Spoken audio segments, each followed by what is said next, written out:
Well, for the first time, San Francisco voters are electing a mayor, a district attorney, and a sheriff using ranked choice voting.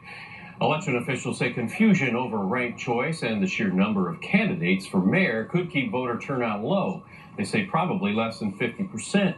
State monitors have been on hand today to observe after complaints of voter ballot fraud. Two city supervisors or county supervisors today proposed a charter amendment to end ranked choice voting. And supporters of ranked choice, or instant runoff as it's known, say it's a better fit for a diverse society. Opponents claim it actually disenfranchises some voters. Tonight, a closer look at the system, its author here in the Bay Area, and a former candidate who says he saw the dark side of it. There are those who prefer to vote the old-fashioned way. I plan still voting for one guy, yeah. There are voters who see an opportunity to strategize. If you want somebody a lot and don't want anybody else, just vote for them. And there are voters who are already skeptical of the results. The woman in Oakland got in because of ranked choice. I know that. People aren't too happy with her. Many aren't happy, but some do support Mayor Jean Quan.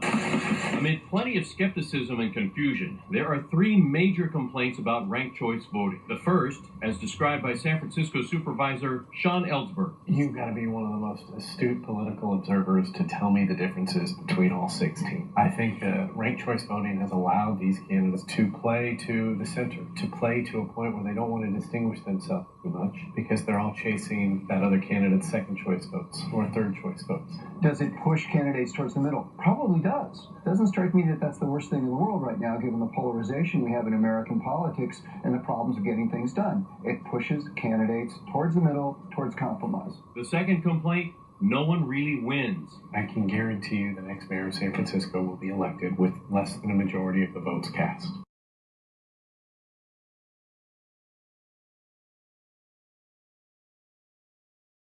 Steve Hill disagrees. I wrote the ballot measure, which is now part of our charter. I ran the campaign for it. I've been called the architect of ranked choice voting in San Francisco and Oakland. What critics like Sean Ellsberg are missing is that with ranked choice voting, candidates are winning with far more votes than they were with the old December runoff election. I was with a number of constituents just last week, and they wish they had the old method where they'd have 1 month to focus on two candidates. One-on-one, true differences, true debates, not these silly debates that we've had where everybody gets maybe 2 minutes to speak. In most December runoffs in San Francisco, the voter turnout was plummeting. And look, and they don't come back for the second election. That's the historical record in San Francisco.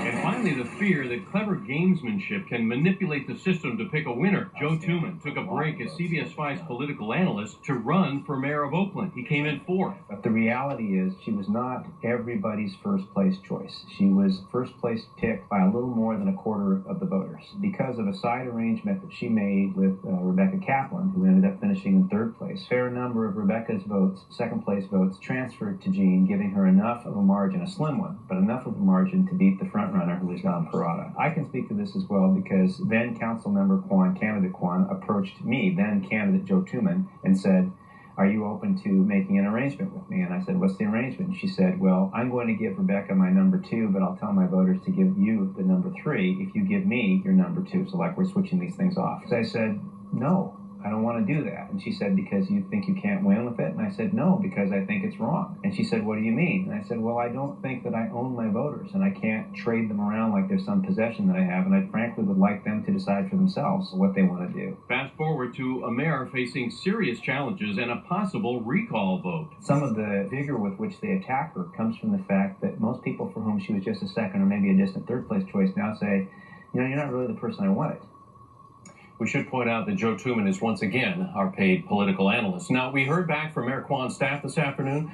A spokesperson tells us that Joe Tuman's statement about her approaching him about this arrangement is, quote, not true. She says there might have been a general discussion about, quote, anybody but Parada, meaning Don Parada. You can get up-to-the-minute election results all night on CBSSF.com.